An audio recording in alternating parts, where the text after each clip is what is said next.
Principios contables. Antes de empezar con los principios, en este caso tenemos 15 principios de contabilidad, ¿ok? Ya con esto deberían ser unos capos. Hay unas anotaciones, ¿ok? O tips o detalles que me gustaría hacer. Número 1. O sea, ¿para qué sirven estos principios? Estos principios nos van a servir para poder registrar. Bueno, registrar suena aburrido. Para poder operar la contabilidad de la empresa. ¿Ok? Entre tanto, temas contables, tributarios y éticos. ¿Ok? Esto es lo primero. Tema número 2. En sí, los principios contables, ¿ok? Podemos dividirlo en dos tramos. Uno es de Estados Unidos y el otro es de Europa. ¿Ok? ¿Por qué? Yo les voy a explicar los de Estados Unidos. Y serían por qué. Y lo más gracioso, los que se aplican en Perú son los de Europa. ¿Ok? Pero los de Estados Unidos en realidad también lo van a ver en el día a día. ¿Ok? En cambio, los principios de Estados Unidos están basados en el US GAAP. ¿Ok? Y las de Europa son las llamadas, si estoy seguro que no escucháis, si no, no se preocupen, las NIF y las NIC. ¿Listo? A ver, al final, en realidad, los principios contables, ¿ok? Tanto de Europa como los de Estados Unidos, están hechos para la preparación de los estados financieros. Esa es su finalidad como tal. Y las de las NIF y las NIC, ¿ok? Porque aquí se detalló los principios contables, ni siquiera de forma estricta o detallada, ¿ok? O sea, bien directa no está. Pero estos principios son más que todo y netamente direccionados a la preparación de los estados financieros. O sea, realmente no te servirían en el día a día, porque los estados financieros al final se preparan, ya con tantos sistemas se prepara de forma automática. Lo que en realidad es preocupante o hay que tener bastante consideración es en el día a día de los registros de las operaciones, ¿ok? En cambio, en la de US GAAP, ¿ok? Algunos de estos principios sí no va a ver en el día a día y sí me gustaría que lo aprendan porque les va a servir realmente bastante. Tanto en contabilidad como para el aspecto tributario, ¿ok? Eso para que lo tengan en cuenta. Ahora sí, voy a borrar esto. Creo que no me estoy olvidando de nada. No, ya. Empecemos. Principio de la entidad. El principio de la entidad no vamos a guiarnos de la teoría neta que lo pueden encontrar en internet. Hay uno que otro. Hay un señor que se ha tomado el tiempo de explicarlo, pero desde el aspecto teórico, yo prefiero ver desde el aspecto práctico. Vamos al grano. Igual, eso tienen que revisarlo. Le voy a dejar el link ya. A ver, el principio de la entidad es al final, y esto está amarrado a lo que es la tributación. Te dice que todas las operaciones, o sea, que realice la empresa deben ser netamente y únicamente direccionadas a la empresa, ¿ok?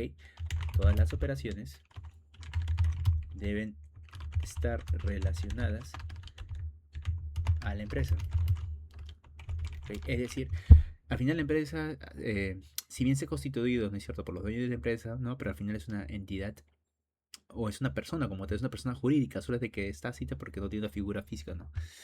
Y todas las operaciones que realicen van a estar a su nombre, ¿no? Y justamente por eso también todas las operaciones que realicen deben estar relacionadas o en dirección a ella. Por lo tanto, si es algo que van a ver con bastante recurrencia, los dueños de la empresa principalmente, los altos cargos, van a realizar operaciones que puede que no tengan nada que ver con la empresa, ¿no es cierto? Entonces está rompiendo el principio porque primero que nada no tiene nada que ver con la empresa, ¿ok? Y al final, les voy a poner un caso así, algo sencillo, un ejemplo. Si ustedes compran 30.000 televisores, ¿ok? Eso tiene un impacto contable fuerte, ¿no? Porque es una suma de dinero significativa. Y ustedes cuando presenten los estados financieros van a ver esa compra, ¿no es cierto? Y yo les pregunto, si ustedes venden ropa, ¿tiene sentido que ustedes tengan ese monto en sus estados financieros de los televisores? No, para nada, ¿no es cierto? O sea, se desnaturaliza, no tiene lógica. Eso es lo que establece el principio del ente. Todas las operaciones deben ser relacionadas a la empresa, o mejor dicho, a la empresa y de la empresa, ¿ok? Hoy no voy a borrar esto. Esto es, principio del ente o de la entidad. Negocio en marcha. Negocio en marcha al final, eso sí es netamente contable, te dice que todas las operaciones, tú vas a contabilizar las operaciones, voy a poner acá, contabilizar las operaciones, ¿okay? Como si la empresa nunca fuera a dejar de existir o nunca fuera a dejar de operar, ¿ok? Nunca fuera a dejar de operar. Porque eso que tiene que ver, bueno, este es un punto, ese es un tema avanzado hasta para mí, que es el tema de la empresa cuando entra en liquidación por quiebra, porque cualquier otro motivo, ¿ok? Lo que sucede es de que su valuación, sus valores, sus activos, sus pasivos, todo cambia, ¿ok? Y en las NIF y las NIC no hay una norma que hable sobre eso específicamente. Donde sí hay una norma que habla cómo se debe liquidar, ¿no es cierto? O tratar a una empresa cuando entra en liquidación, ¿ok? O sea, cuando se va a vender, sí es la US GAAP, que dentro de sus normas tiene una norma que habla sobre liquidación de empresas, ¿ok? Pero para nosotros, al fin es un principio que deben conocerlo. Este principio te dice que tú vas a operar o vas a registrar las operaciones o contabilizar las operaciones como si la empresa nunca fuera a dejar de existir. Porque cuando entre en liquidación o en quiebre, ¿no es cierto? O en quiebra por algún otro motivo, se debe tratar a la empresa de otra forma. ¿Ok? Moneda común denominador. Este es sencillo. Tienes una operación 1, operación 2 y operación 3. Miren, ojito con esto. Este es 100 soles, este es 1500 soles y este es 300 dólares. Lo voy a poner acá. Acá vamos a poner MN mejor. MN, MN y MN. Yo te pregunto, ¿tiene sentido que haga esto? No, no es cierto. ¿Por qué? No tiene coherencia que todos deben estar bajo la misma unidad, ¿no es cierto? En este caso, los 300 dólares que deben hacerse convertirse a soles, ¿no es cierto? Cambiar la divisa de dólares a soles. Eso es lo que establece la moneda común denominador. Se debe trabajar con una moneda funcional que mayormente es la moneda que se utiliza en tu país. En este caso, si estamos en Perú, trabajamos con soles. Si tienes operaciones en dólares, en euros o en cualquier otro tipo de moneda, se deben de transformar, ¿ok? O pasar al tipo de, pasar a la moneda funcional del país, que en este caso lo pasamos a soles. Utilizar una moneda. Obviamente, si ustedes leen el detalle de esto, al final te va a decir de que debes utilizar un tipo de moneda para la preparación de estados financieros. Si vienes para los estados financieros, pero lo vas a hacer en tu día a día, todo se debe de trabajar sobre los soles al final, ¿ok? Ya, periodo. Periodo es uno de los más importantes. Al final, a ver, contablemente, al final, tú vas a trabajar o vas a registrar las operaciones de un mes. ¿Para qué? Para ver que la cantidad puede ser la cantidad de compras, ventas, préstamos, reclamos, ¿ok? Deudas o cualquier otro alquileres o cualquier otro tipo de ingreso o gasto u operación que haya realizado la empresa, ¿ok? También puedes ver las ganancias, ¿no es cierto? Las pérdidas o cualquier otro indicador o ratio que quiera ver los dueños de la empresa o los usuarios de esa información. Pero también acá entra el tema tributario, ¿ok? En el caso del periodo, por ejemplo, vamos a poner acá 2 meses. Imaginemos que ya cerró enero. Tú cerraste enero. Imaginemos que esta es la información que tú tienes. Tienes 6 compras y tienes 5. Y tienes. Espérense. Ya. Tienes 6 compras y tienes 5 ventas. Pero en febrero, imaginemos inicios de febrero, te enteras que tienes 10 compras más. Dice que porque te informaron tarde y es común y lo más normal que van a ver. Como tú todavía no has cerrado enero, ¿ok? Entonces tú vas a registrar estos comprobantes que te han entregado en febrero y lo vas a reconocer en el sistema de enero, ¿ok? Y al final tendrías 16 comprobantes, y esto ya no, ¿ok? Y recién cerrarías enero en la declaración de impuestos, obviamente, ¿no? O en la presentación de los libros o de los registros, ¿ok? Este es en el caso de lo que es el aspecto tributario. Siempre vas a trabajar las declaraciones y las presentaciones mes a mes. Y siempre vas a hacer este tipo de declaraciones o presentaciones en el mes siguiente. Como es en el caso de si ya terminó enero, estás en febrero te encargas de declarar las compras, ventas o en todo caso los libros también contables en el mes de febrero. ¿Ok? Y obviamente no lo vas a realizar los primeros días. Lo vas a realizar pasando la primera semana, que es donde ya se regula la información, para que lo tengan en cuenta. Este es el periodo. Las operaciones o la contabilidad se trabaja por periodos o intervalos de tiempo que no solamente puede ser, contablemente puede ser 1, 2, 3, 4, 5, 6 meses, lo que quieran, hasta anualmente, ¿ok? Pero tributariamente se trabaja mensual y obviamente también se trabaja anual, que es por el impuesto a la renta. ¿Listos? Prudencia. Prudencia sí es netamente contable, ¿ok? No entra acá el aspecto tributario porque no se aplica simplemente. Y le voy a mostrar por qué.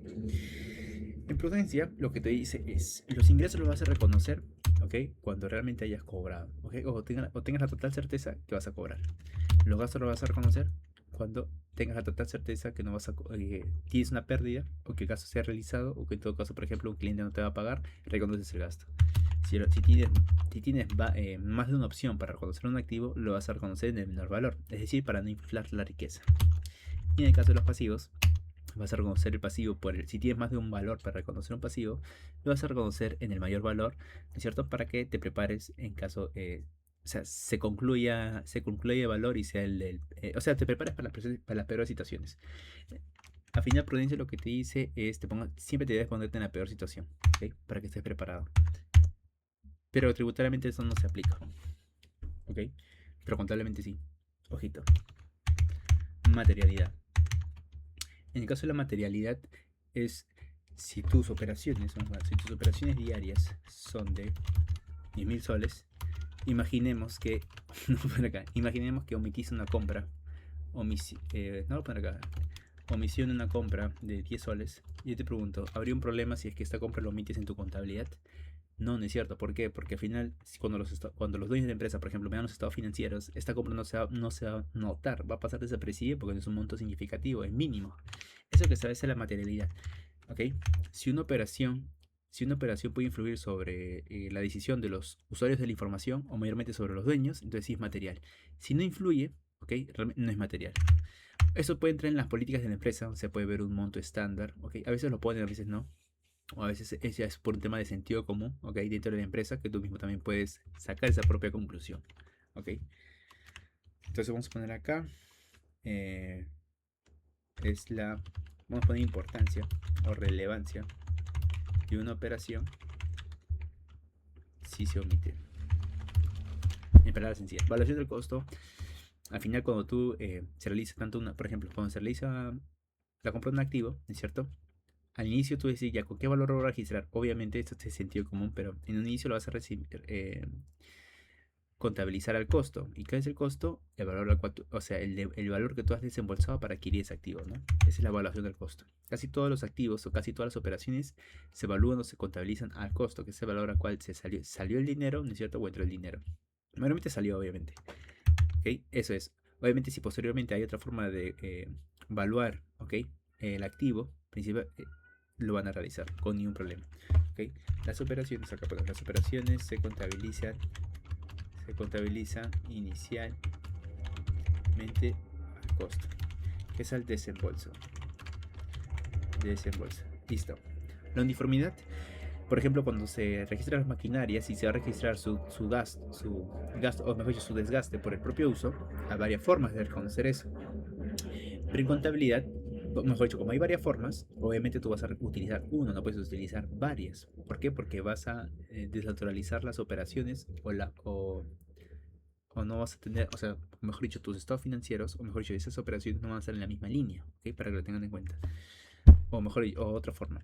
Si tú tienes una forma de registrar o de calcular, por ejemplo, ¿no? Las provisiones, ¿ok? No tiene sentido ni tiene mucha lógica que tú provisiones otra clase de operaciones con otro método, ¿no es cierto? Pierde orden, pierde frecuencia, pierde lógica. Entonces, eso es lo que establece la uniformidad. Si se utiliza un método para contabilizar una operación, se utiliza ese método para las futuras operaciones. Futuras operaciones, OP, listo. Suficiencia. La suficiencia, que es la posición, no es más que si tú sabes que los usuarios de la información, ¿no? No sé, existe un poco de desconocimiento, no están no tienen mucha literatura en contabilidad, tributación o en finanzas, ¿ok? Entonces no tiene sentido que le muestres un detalle completo con todos los cálculos y toda la historia que quieras contarles. Tú solamente necesitas informarles de lo que es relevante para la empresa. O sea, brindar información relevante, ¿okay? A los usuarios. Usuarios de la información. ¿Ok? Solo vas a meditar lo que es necesario, ¿ok? Lo que es relevante, también lo que es material, si lo queremos ver desde ese punto de vista, en lo que es la suficiencia o exposición, ¿ok? No tiene sentido que llenes un estado financiero o presentes tanta información que no va a servir. Eso es en palabras y lo que es la exposición, no tiene más ciencia. Realización. A ver, la realización también es sencillo. La realización no es más que reconocer las operaciones cuando se realicen, ¿ok? Cuando se efectúan. Es decir, tú no vas a... ya, este es un caso muy común. Por ejemplo, yo te pregunto, ¿tú registrarías o contabilizarías un contrato? ¿Sí o no? Un contrato, ¿ok? Si bien puede establecer o sea, las posiciones de las partes, que en este caso va a existir un comprador y un vendedor, ¿no es cierto? Pero hasta que no se efectúe el servicio o hasta que no se entregue el producto, ¿ok? No existe nada, ¿ok? Para que lo tengan en cuenta cómo funciona en el día a día. Entonces, al final, la contabilidad no registra, aunque no lo crean, no registra contratos. Al final, lo registra son los hechos económicos que se han realizado. ¿Ok? Casi siempre, por eso se dice que son hechos pasados. Obviamente, pero que conste que sí, los contratos sí sirven como sustento, ¿no? Como parte de la fehaciencia de la documentación que solicita la SUNAT o la Administración Tributaria. ¿Ok? Pero al final, la contabilidad se basa en hechos reales. ¿Ok? Ya, la partida doble La partida doble sí es un principio netamente contable. Pero vamos a poner partida doble. ¿Por qué? Porque es como se estructuran el registro de las operaciones. Vamos a poner acá. Es literalmente una T. Para que entiendan mucho mejor esto, ¿ok? Y voy a ponerle acá esto. Ya está. Entonces, por ejemplo, cuando tú recibes un préstamo, hay dos partes, ¿no es cierto? Una es tú que recibes el dinero efectivo, por ejemplo, te prestas 400.000 soles. ¿Listo? Uy, vamos por acá. Ya está. Vamos a poner acá mejor solo efectivo, ya. Ya, efectivo. Y a su vez, qué te genera el préstamo? Por una parte recibes el dinero, pero por otra parte te generas una deuda, ¿no es cierto? Y te deuda así. Esto es lo que es la partida doble. Quiere decir que todas las operaciones, por lo mínimo, o por lo menos, presentan dos flujos. Es lo que establece la partida doble. Y es sobre la cual se trabaja la contabilidad. Siempre sobre la partida doble. Va a haber un lado en la izquierda y un lado de la derecha. Es una balanza, un equilibrio sobre la cual se vive y se trabaja. Ok, eso es la partida doble. Continuemos. Todas las operaciones, ok, presentan como mínimo dos flujos.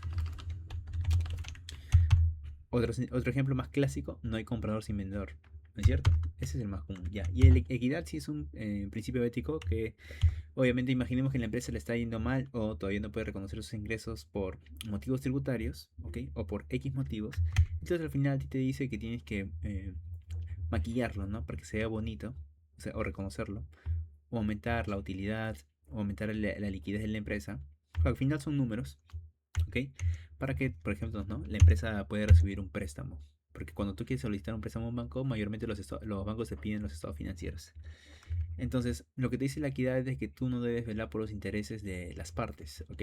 Tú debes ser imparcial y debes reconocer las operaciones conforme, o sea, cómo se realicen. Entonces te dice ser imparcial en los intereses de las partes.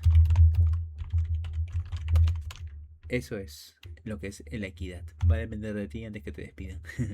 Ya, el devengado ya lo conocemos y no se preocupen, es reconocimiento de las operaciones cuando se realicen. ¿Okay? Sin importar si se ha cobrado, sin considerar si se ha sin cobrar o si se ha o pagar. No importa si se ha cobrado o se ha pagado, recuerde. La objetividad. Al final, todas las operaciones, ¿ok? Deben estar sustentadas. O no es que existen solas como tal, ¿no? Están sustentadas con documentación. No es que yo te brinde un servicio de la nada, no, sin un sustento, sin un plan, sin un contrato, sin un informe, nada. Todas las operaciones deben ser sustentadas con documentación que acredite dicha operación, ¿no es cierto? En todas las formas. Eso es la objetividad, que es también parte de uno de los principios de... No es el principio de... No es el principio netamente tributario, pero está amarradísimo, o sea, es tal cual. Y los bienes económicos te dice que todas las operaciones que se contabilicen, ¿ok? Deben ser bienes económicos, o mejor dicho, debe poder convertirse, ¿no? A un valor monetario, porque al final tú no vas a contabilizar, por ejemplo, los sentimientos, ¿no es cierto? O un deseo, ¿ok? O lo que quiere llegar a ser la empresa, ¿no es cierto? Sus actitudes, ¿no? La misión de la visión, nada de eso se contabiliza, ni los contratos.